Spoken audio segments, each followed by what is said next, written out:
the season continues to get worse and worse and worse. Injuries. We are officially, if we haven't already been, at the stage of the season where we just want to click the abort button at this point. We just want to call it a day.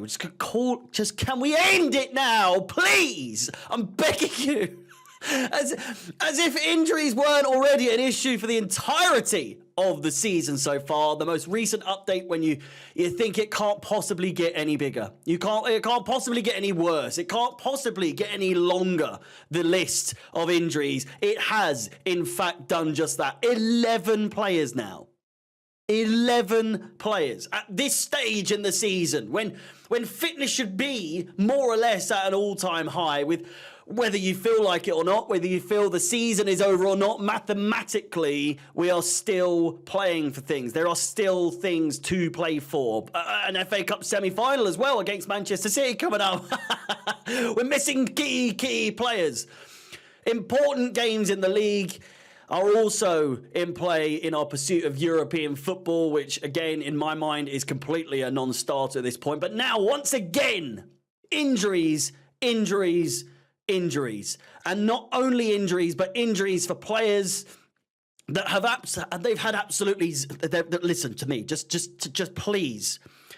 Deep how stupid this club has become now. The two newest players have had absolutely no history of time away from the pitch.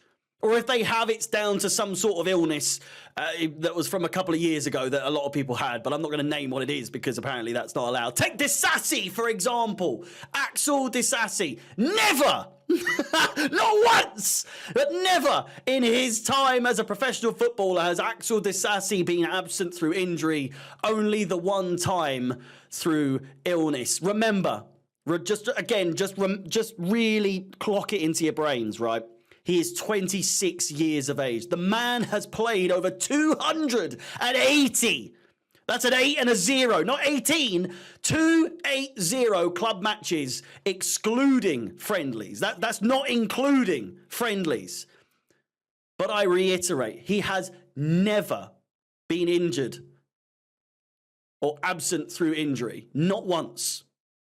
But he has now. He has this season. What a surprise! What a surprise! Enzo Fernandez is also the newest addition to the list. And once again, guess what?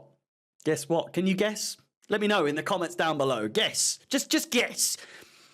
You're right. You're right. He has never been injured. He's never been absent through injury. And not once in his career. Not once in his career. Again, 173 matches at club level. And that's excluding friendlies. Again, not including friendlies. The man has played 173 matches at club level, including the World Cup, which is international. That's even more games. These are two of the most resilient players this season amongst a side that appear to be dropping like flies. It has been a constant in this season for us. Ben Chilwell was allegedly missing through illness, but is now back to partial training, not first team training. I don't get how you're out with illness and then you're not injured. How long? What has he got? Please tell us what he has, because he's not the only one. What has he got? Sanchez and Sterling, both absent through illness. It doesn't make sense. What have they got? What's going around Cobham? How has it not been reported? The rest of them. Colwill, Fafana, James, Lavia and Kuku, Ukachukwu. All players that I really doubt that we'll see ever again in this season. And for what? How? Why? What has happened? I laugh, but I laugh out of absolute despair. I don't understand anymore. There's so many things I don't understand about the game of football when it comes to Chelsea Football Club so far this season, last season. Wrap it all in a fucking ball. I don't know anymore. I'm so confused. What is causing these issues? What is happening at Cobham to create these issues? What exactly is our medical team doing? Harsh or not, I've never witnessed such poor management in this department. Again, you think back to Eva. Was it Eva? I think. the goats of our medical department. I've never seen anything like it. And the video I posted yesterday. We used to be renowned for our fitness, for our wellness programs at Cobham. Are we being lenient with the injuries and not wanting to risk further damage? This is something that I speculated as well.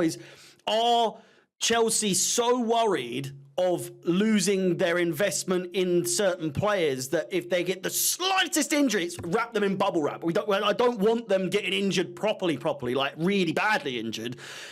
So we're just going to put them on a program to make sure that there's no. But then they come back. And they're injured again. It doesn't make sense anymore. Are they genuinely serious injuries that genuinely require this much time away from first team football? Are these players at risk of genuine long-term injuries? Should we be concerned that we may never see the likes of Lavia and Kunku or Fofana ever touch a football for Chelsea ever again? Let alone James, who seems to be, again, out more than he's in. What are they doing? What is happening at Cobham that they're causing this many issues? How are they going to go about trying to rectify these continuous issues? Because whatever they have been doing or continue to do or trying to do, it ain't working. It's not working. Stop. Whatever it is that you're doing, for the love of God, try something else. I revert back to this as well, this screenshot a month ago.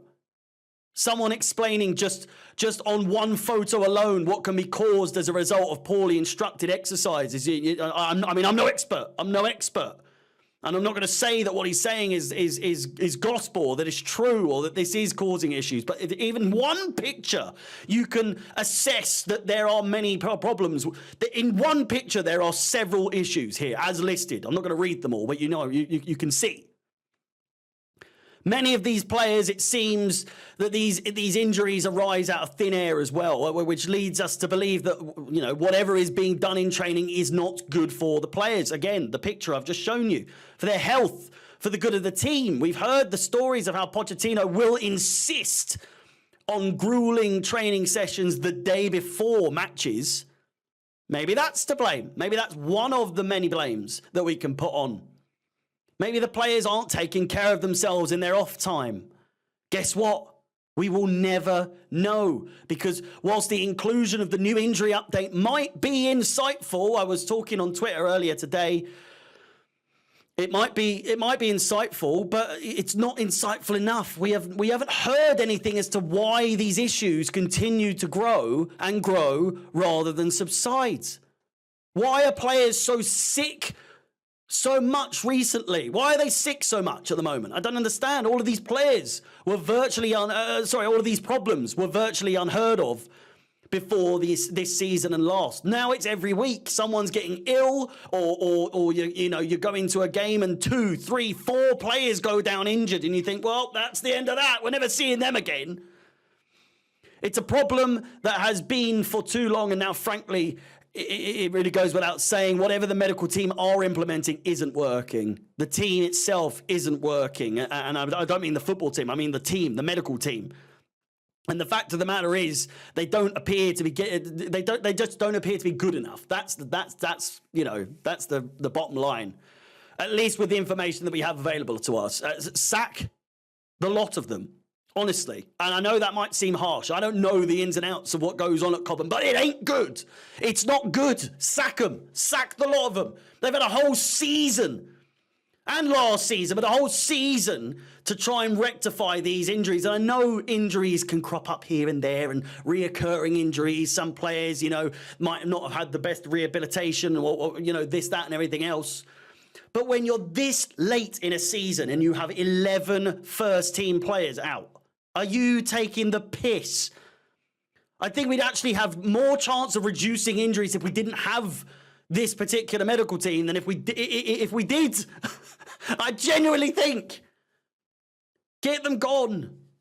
And in other news as well, it continues to go on to Pochettino blaming the team for being young. I'm lost for words in terms of, this is the guy who, when he first came in, was renowned for being so good at giving youth a chance, at bringing the youth players up. You look at some of the Tottenham players that he played with or managed.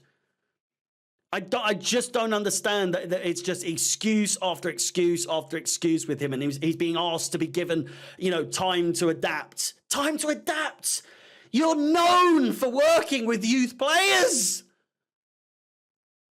I'm just lost for words at this point. I really, truthfully am. Like, I just don't know what to make head or tail of this Chelsea side anymore. The medical team, Pochettino, the board, we are so sheltered away from knowing the ins and outs of what's going on, but also kind of tell the Chelsea fans what's going on, but don't give them too much information. That's too much. But then you've got Pochettino coming out pretty much every day with a new quote. It's a mess. It's a real mess. And I just don't know what to make of it anymore. Cobham's an absolute graveyard. It really, really is. 2 players who have never been injured in their lives are now injured. It's just, I don't know what to make of it, honestly. Let me know what you think in the comments down below. Please like, subscribe, hit the bell notification to be notified of any future content on the channel. I'm trying to make more videos on a regular basis. I can't keep to a promise to any sort of routine, but I'm trying to upload maybe sometimes once a day, but if not, once every other day. We'll see how it goes. But in the meantime, stay safe. All the best. My name is Harry, out the Chels, and peace.